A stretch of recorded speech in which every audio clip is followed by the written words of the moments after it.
So chapter 5 is sharing the road. Pretty straightforward for the most part. We talk about motorcycles. Okay. Start seeing motorcycles. Do you ever see signs like that in the spring that says start seeing motorcycles? You got to look out for them. Usually when an accident happens with a motorcycle, the person says, I didn't see them. Well, it doesn't matter. It's still your fault. You have to see them. All right. Generally, that's an excuse for a lot of accidents. I didn't see the person. You have to see them. You're not getting out of a ticket. You're not getting out of responsibility because you just didn't see someone. All right. Motorcycles are harder to see because they're smaller, right? You also have to understand that 50% of all motorcycle crashes happen at intersections. A lot of it is because they can slow down quicker than a car, so they don't start slowing down as soon as you would. They might go faster and stop real fast, and a car gradually has to slow down a little bit further down. They're slowing down and stopping distances further than a motorcycle. Does that make sense? All right. Lane sharing. Let's do lights. Maybe. Yeah, they can still see me on there. Hi guys, I'm not here today. Sorry. Cringe. Okay. Lane sharing. 2 motorcycles can be in one lane at the same time. Obviously 2 cars can't. If there's only 1 motorcycle in the lane, you still have to go over into the other lane to pass it. And then I wrote down here, this isn't really, well, the reason why I put this here is it doesn't take much for a motorcycle to get into an accident. Like one little rock can make the motorcycle have an accident. And I wrote down here, mowing the grass onto the road is now illegal in Illinois. All right. So, grass on the road is like ice to a motorcycle. Leaves, same thing. You're not supposed to do that. That is illegal in Illinois now. Large vehicles, okay? This is on page 45. Everything else in between there, we either talked about real quick or it's not that important. So, we're talking about semis here. Remember we talk about signal mirror shoulder? When you're looking over your shoulder, what are you checking? It's called your blind spot, all right? Semi-trucks have bigger blind spots than what cars do. So you've got to be careful around them. It's harder for them to see you. If you're right behind them, their rear view mirror is useless. If they have a trailer, they can't see you at all. Right? Does that make sense? So when you're passing them at night, you're actually supposed to click your brights real quick, so hopefully it shines in their mirror just for a second so they can kind of notice that you're there. I don't know if you knew that or not. Most people don't do that. But that's actually, it says in the Rules of the Road book to do that. But as you're passing them, they can see you when you're way back here. But as you're getting closer to the cab, they're not going to see you until you get right over here by them. Actually, I don't believe this is accurate. I think it's about right here is where they can start seeing you. They say you can't. If you're right next to them, unless you're way low in an itty-bitty car, they can see you when you're right next to them. The right side, they have even more of a blind spot because they're sitting on the left side. So they'll see you less. So if you're ever on the interstate and a semi is in the left lane and it's taking them a really long time to get back over to the right lane, be very cautious about passing them on that right side. All right. I'm cautious, and I love semi-truck drivers. I'm not saying I don't like semi-truck drivers, people out there. I like them. I'm just cautious when I pass one because, if a car goes over into the other lane a little bit, yeah, is it a big deal? Can it cause an accident? Yes. If a semi-truck goes over in the lane a little bit and you're there, it's... it can cause a lot of damage. So just be careful when you're passing. If you don't have to pass them, don't pass them. All right, questions on that? Again, we're going through this quick, but we'll hit the important stuff for you. Page 48. What was it? Hold on. Scooters, mopeds. I already talked to you about bicycles, right? Bicycles have to obey the same rules and laws that cars do, right? Even though it sounds silly, a bike is supposed to start stop on a stop sign, right? Talked about that before. Okay, so chapter 6 is talking about driving under the influence. It could be alcohol, it could be drugs. All right? The number one killer in American roadways is alcohol. Driving intoxicated, driving under the influence of something, drugs, alcohol, whatever. So that is the number one killer statistically. I'm guessing distracted driving is probably the number one fender bender accident thing, but they probably don't have statistics to prove that because sometimes I think it's hard to prove. Sometimes it's easy to prove, sometimes it's difficult to prove. All right? So, blood alcohol concentration, BAC, is something you need to understand. It is the amount of alcohol that is in a person's system. Okay? Make sure we can see the board here. So that is measured by a number. You take a test in order to figure that out. It is a breathalyzer, where you have a little thing that you just blow into and it will tell you the number.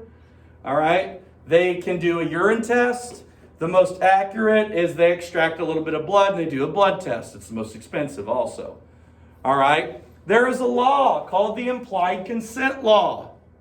When you get your license in Illinois, you automatically have to follow the implied consent law. Well, you don't have to, but if you don't follow it, you will lose your license no matter what. So what the implied consent law means is you have to do whatever field sobriety test or BAC test an officer asked you to do. You have to. If you don't, you lose your license even if you weren't drinking. If they say, you were swerving, I'd like you to take a breathalyzer, you say, no, I'm not drinking, I wasn't doing that. They'll say, fine. You get a free handcuffed ride to the police station. They'll probably extract your blood, test you anyway, and you'll probably have to pay for the test. You will have to pay for the test if you were drinking. All right? So it's best to just cooperate. We've already kind of talked about that with law enforcement. But anyway, there is a number. If you are 0.08 or higher, you are legally intoxicated and should not be driving. There are a lot of things that factor into this.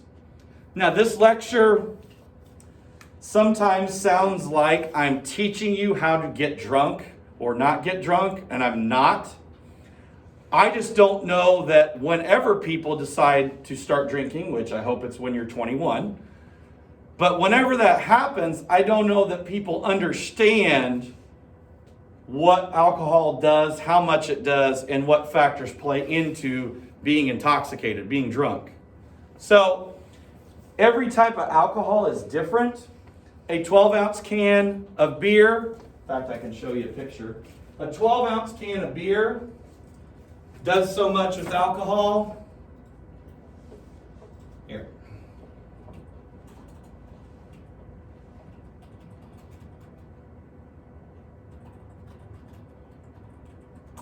And you may not be able to see the picture real well. This is the best one probably. Over here to the right. I don't know if I can zoom in on that. That probably won't work. Nope. On the main page, it showed like low vodka. I'm looking at the picture all the way to the right here. So there's 4 different kinds of alcohol that are shown in this picture here. All of them will do, and the amounts, like how big the glass is, they will all do the same thing. One 12-ounce can of beer will do the same damage as a shot glass of whatever your drink is. Whiskey, tequila, vodka, whatever it is. A little bitty one of those does the same as a beer. A 8-ounce malt liquor, okay, does the same as a beer or a shot. A 5-ounce glass of wine, so a smaller glass of wine, less than half of a beer. So somebody's like, well, I can drink 6 beers and feel fine. I should be able to drink 6 whiskeys. No. You're drinking 6 whiskeys, you're really a man. No, you're not a man if you drink that much whiskey. All right. But I'm just trying to, you got to understand what they do to you, and that there's a difference. There are many factors that play into how fast you can get intoxicated. Number one is food and body type. So I'm kind of a slightly chubby guy. The amount of alcohol I can drink as opposed to someone who is, very small and 90 pounds and very skinny. They could probably have half a beer and be drunk. I can have 3 beers and be fine. That's kind of the magic number for me. I'm not a big drinker. I don't drink every day or anything like that. But if I'm obviously over the age of 21, so I'm allowed to, but like 3 beers is kind of my max before I should be thinking, should I drive? Should I not drive? So if I have more than 3, I probably shouldn't be driving unless I have a bunch of food. But I don't have a bunch of food and 4 beers at the same time because I'll just vomit. But food is the other thing. But going back to body size, a real big dude, somebody who's 6'5", 300 pounds, they might be able to drink a case of beer and just walk around and be fine. Okay? Tolerance, how much the person drinks. If someone drinks 4 nights a week, they'll be able to drink more than somebody who drinks once a month. Okay, a guy that's the same size as me, if he drinks 4 nights a week and I drink twice a month, is going to be able to drink way more than me. Food. If I have 0 amount of food, let's say I have breakfast and I don't have anything for lunch and it's 5 o'clock and I crack open a few beers, I'm going to be drunk at 3 when I normally wouldn't. And I shouldn't be driving. If I eat food, if I go to Buffalo Wild Wings and I get a bunch of food, and I have 2 beers, it'll be fine. So, now, some people think after someone's drunk, if they give them food, it'll make them sober. It will not. Some people think you can give someone coffee and it'll make them sober. It will not. Some people say, give them a cold shower. In the movies, you see that sometimes. Doesn't do anything. Time. Time is the only thing that's going to cure that. Time is the only thing that's going to cure that. So, understand that. All right. Let me click back to the notes. Maybe. No, not the notes.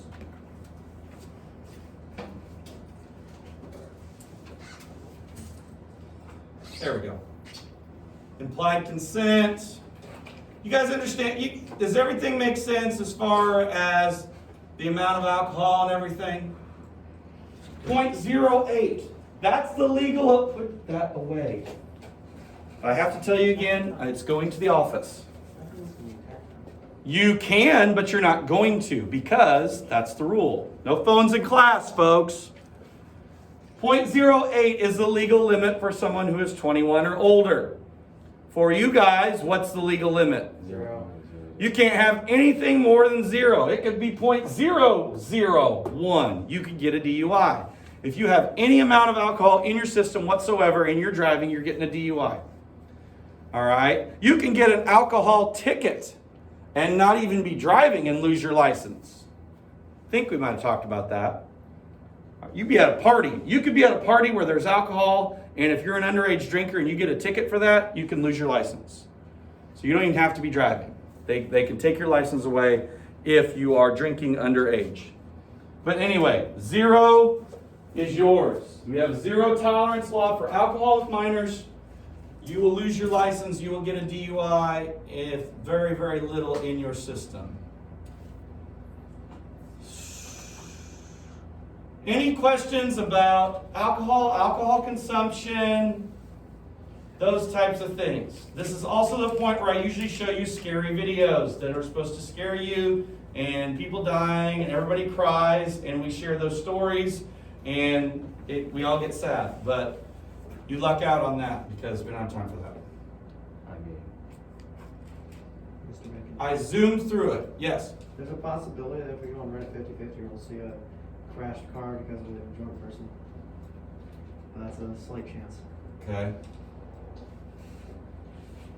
Questions about the DUI chapter, drinking and driving, alcohol, amounts of alcohol, what gets a person drunk, what doesn't. Next class, if we have time, I have these little wheel things that you can turn and it'll show you different things based on your body type and alcohol. We'll do that next time because it's kind of a fun thing to just look at. Now, more importantly right now, we need to take a coffee break. Yes. Wait, hold on. Coffee break. Okay, what's your question? It's not a question, but Oh. is it weird? Yes, it is a question. Okay. Is it weird that I used to watch those videos whenever I was littler?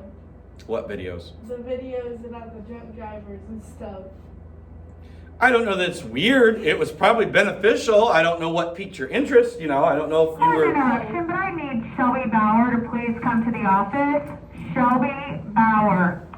It was probably at least beneficial that you noticed it and it scared you. So I'd say it's probably a positive thing, really.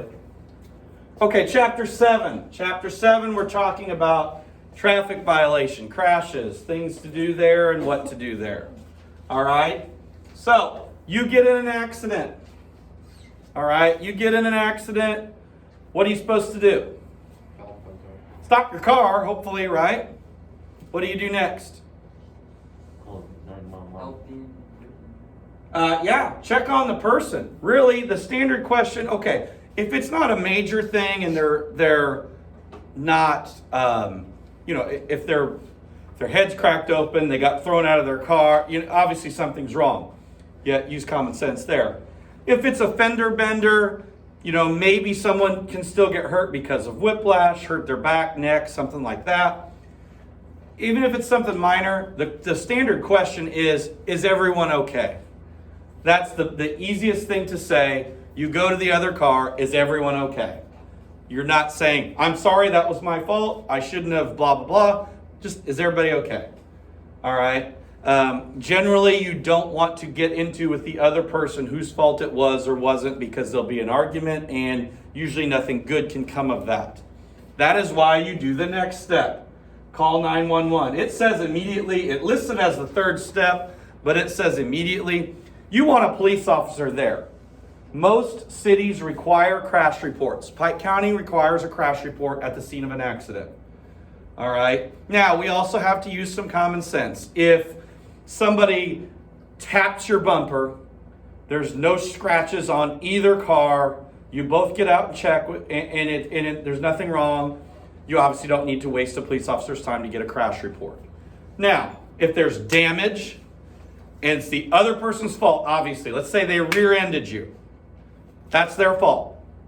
And they immediately get out and say, oh, let's not involve the police. Let's not go through insurance. Red flag. If you got someone hollering that at you, you immediately, especially call the police, and you're going to want to make sure that you report it to insurance. Chances are they have a lot of tickets. They don't have a license. They don't have an insurance. They have a warrant. In other words, something is wrong, folks. Okay? So if you get that person doing that, you just say, I'm sorry, I need to call the police. You might want to just walk back into your car, close the door, and wait for them to come, and then they solve it. All right? Yes. Don't you want to get the license plate and everything just in case? Yeah, we'll get to that. Yep, we'll get to that. So those are the things you want to do. All right? Putting on your hazard lights, your flashers, emergency hazards is good, especially if you're still on the road or on the edge of the road, something like that. But yes, you have to exchange information with the person that you have an accident with. When you meet someone for the first time, you get their Insurance. Hi, I'm Scott Bacon. Can I have your insurance? No, I'm Scott Bacon. You say your name. You get their name, right? Probably a good idea to get their phone number, their address, their driver's license number. How can you get some of that information? Ask them off their driver's license. What I would do if I haven't gotten in an accident in a long time. What's it, 2021? Last time I was in an accident was 2003. What happened? But we're not going to talk about that. But all the information is on your driver's license. If I was in an accident, I would say, here's my driver's license. Do you want to write down my information or take a picture of it?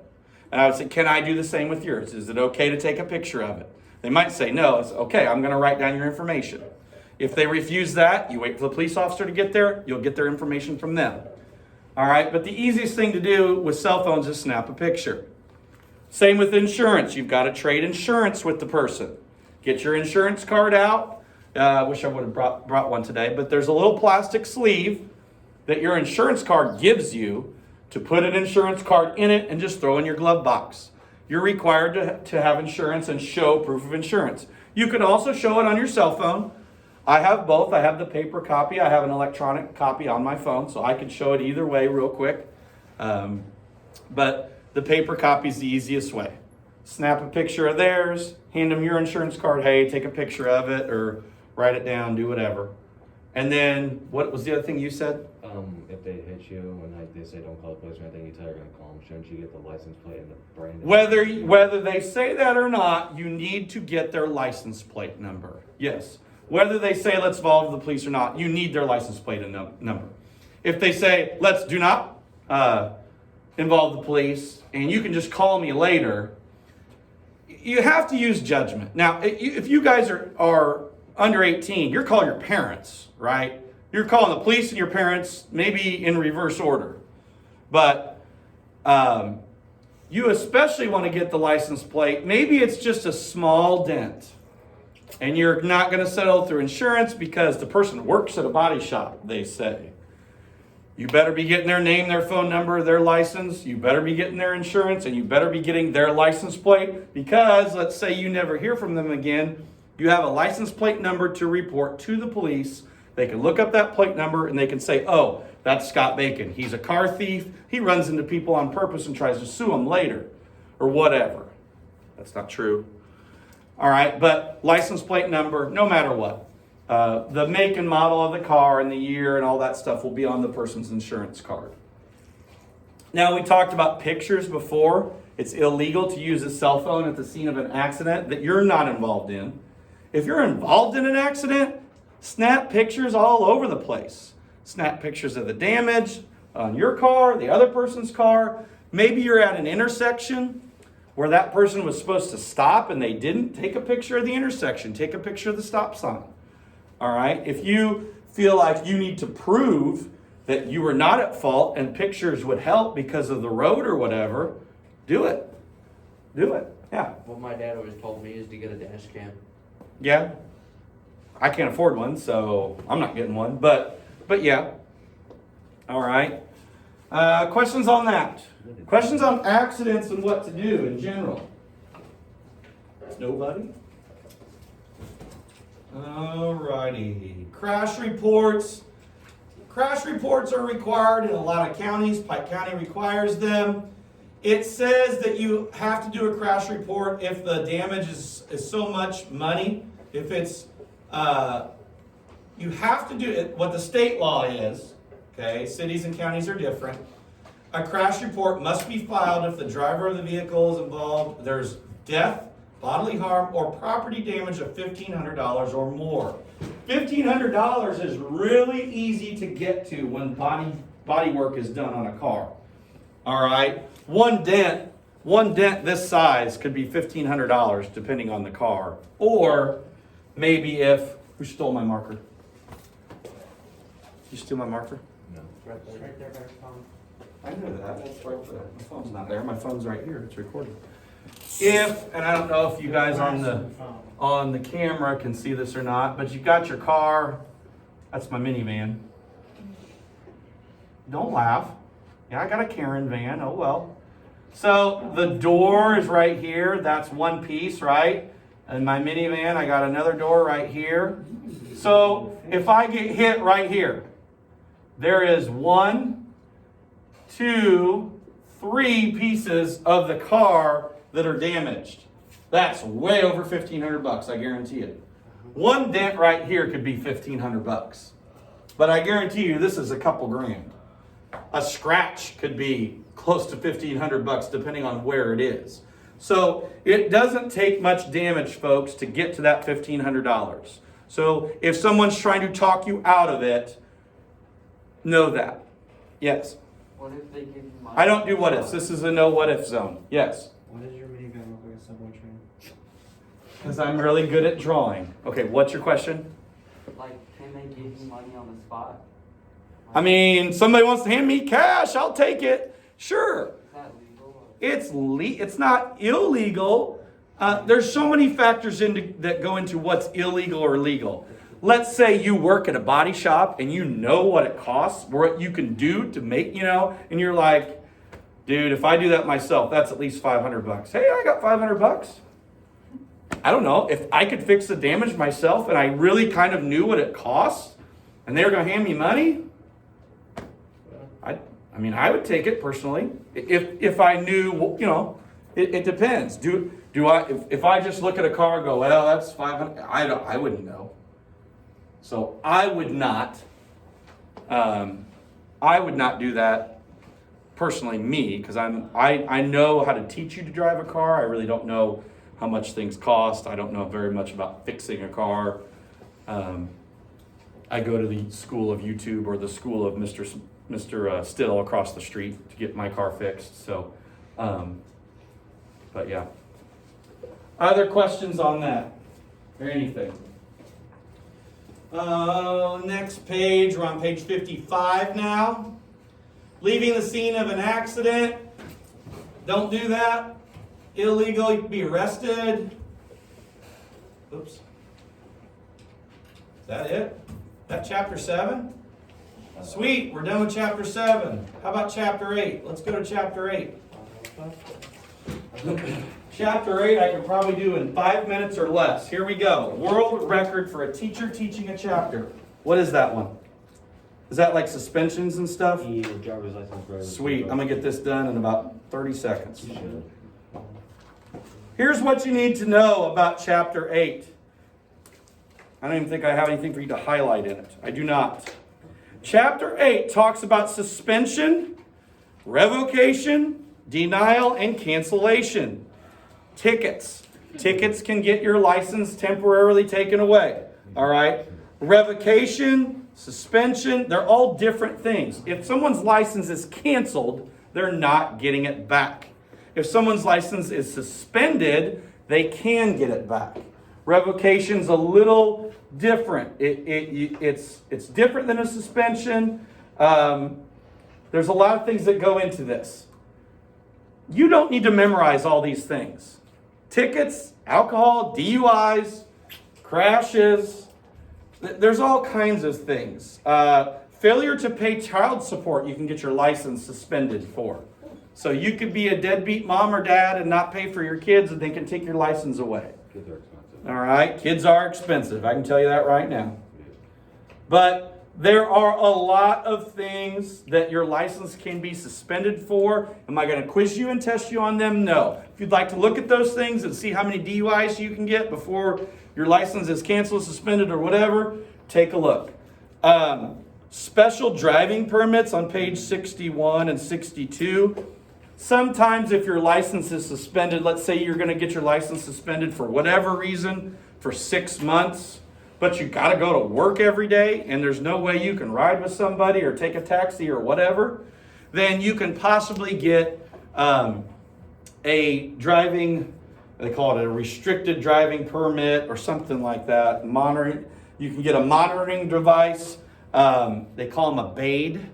It's a thing. It's basically a breathalyzer that they build into your car that you can blow on it, and it'll only start if it's 00000.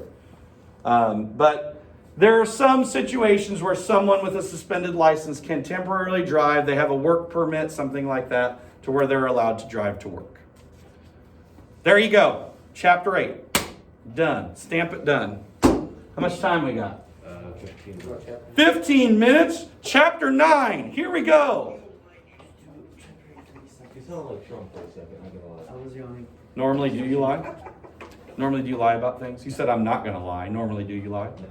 Okay, good. Chapter 9, signs. Let's take a look. Most of the signs, you just look at it and say, okay, it's a red octagon. There is nothing else in the world that is a red octagon except a... Triangle. I used to have this teacher in college. He'd always want you to finish his sentences. That was his favorite thing in the world. So he'd say, well, look, that's a... Stop sign. Oh, look, that's A. Circle. And in school zones, you can only go. He'd do that all the time, and it'd drive me nuts. So I try not to be that guy, but sometimes I am. A red octagon's a stop sign, folks. I mean, I highlighted the word stop. If you want to highlight the word stop, you go for it. But it is what it says on it, and it is what it is. You know, this sign's always going to be a yield sign. There's not going to be anything that you'll mistake that for. A yellow circle is a railroad crossing sign. At the bottom there, you've got an orange diamond sign. Now, that's a warning sign. What kind of warning sign? Construction. Anything orange is always going to be a construction sign. There's once in a while, like I think, well, no, that poster, it is a construction sign. A detour sign will be orange or black and orange, but usually there's a detour because there is construction. I did it again, didn't I? You want to hear my joke about construction zones? Sure. Never mind, I'm still working on it. Okay, I've told you 3 million times by now. It's pretty good, isn't it? Somebody said that one. I did? Yeah. Okay, well, I'm sorry. I thought it was pretty funny. It's worth telling again. Let me tell you my joke about paper. Never mind, it's terrible. Okay. All right, anyway. Sorry. Back to teaching.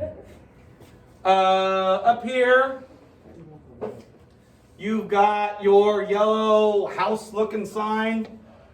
That is a school zone or school crossing sign. All right. The yellow triangle is no passing. All right. You're not going to see anything else that looks like that except a no passing sign.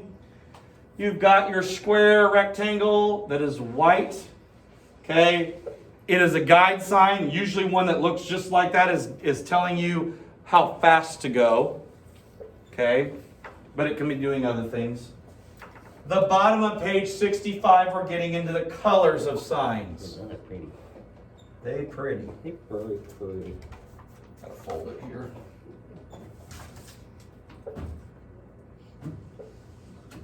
Okay, I'm not folding it. Still not.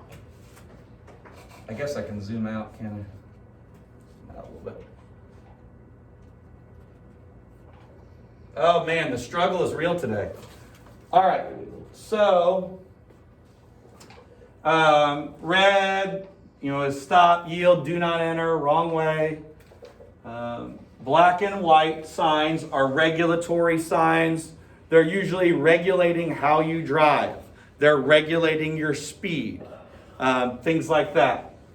Yellow, green, and orange are warning signs, warning you of the road being closed, warning you of railroad tracks, warning you this is a no what if zone, warning you about construction. They're telling you something. They're warning you about a school zone.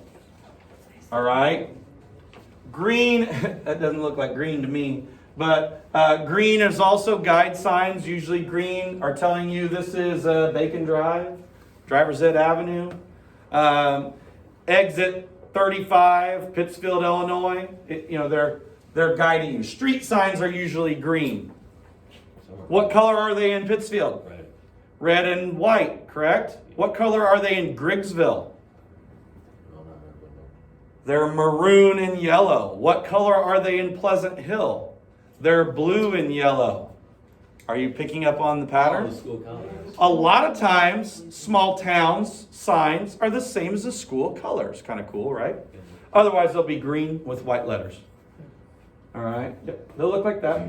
That's why I kept that back there. Yep. So you can kind of see. All right. Page 66, the top of that. Blue signs are also guide signs. Guiding you. I took my blue signs down, I think. They might be showing you, guiding you towards a hospital. I don't know if you've ever noticed on the interstate by the Pittsfield exits, there's a blue H. That doesn't stand for Hardee's because it closed. It stands for the hospital.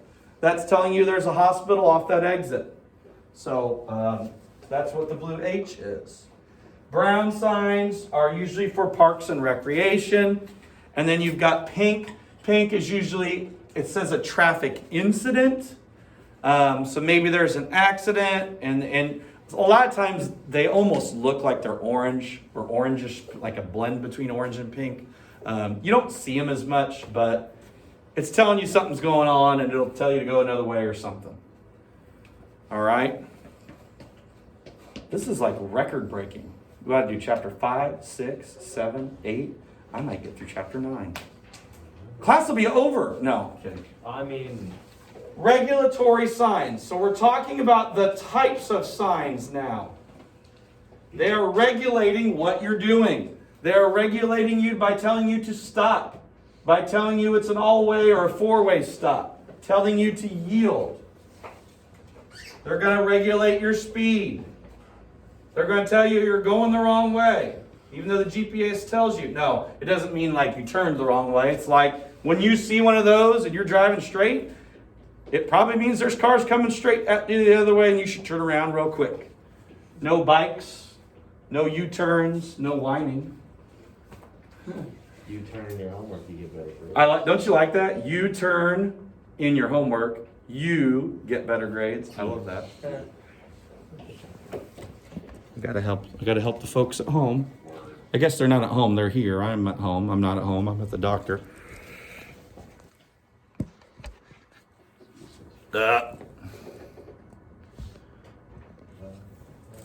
But anyway, that's what you've got with those. One ways. All right, so if you're at a stoplight and you see a one-way pointing that way, don't turn left. Center lane is for turning. We've got one of these in Pittsfield in a couple places. When you go, let's say you're going past McDanks, you're going past the hospital, say you're on the way to Walmart. Once you get to County Market, there's a turn lane in the middle of the road. But what it means is you've got to be careful because who stole my marker? Why do I keep putting it back over here? Oncoming traffic. Yeah, people coming from both ways can turn. So somebody going this way can come in here and turn left. Somebody coming this way can turn in here and go left coming from the other way. So you just have to be careful going in and out of those center turn lanes, and that's why they have a sign. No turn on red. Where would you see that? Stoplight. A stoplight, because normally you can make a right-hand turn on red, can't you?